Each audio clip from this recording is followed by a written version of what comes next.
Hello friends, welcome to my YouTube channel. Today we will discuss about the basics of MS Word.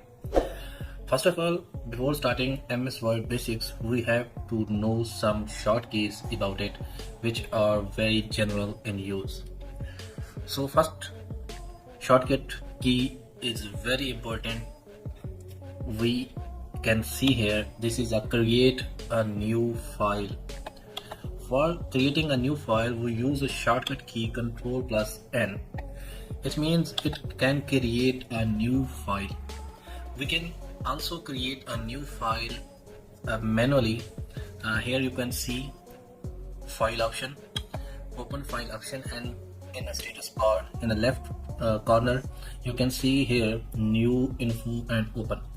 If you click on that open, then you can see that the recent documents, this is the recent documents in which we are working, and also you can open from OneDrive, also from computer or any other place. This is a manual process, and also here you can create a new file with shortcut key Ctrl plus N. So the next one is open file. Already created file which is appeared in your system, you can open file from shortcut keys Ctrl plus O.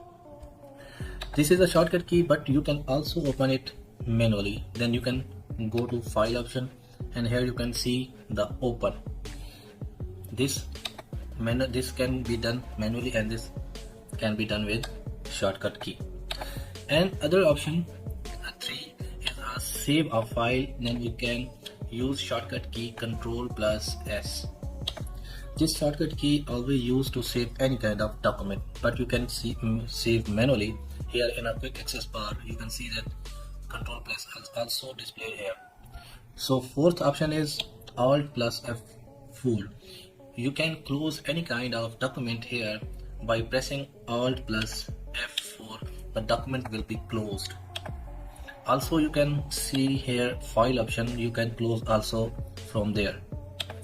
Another option is navigate in a file. You can navigate in your document file by pressing F6.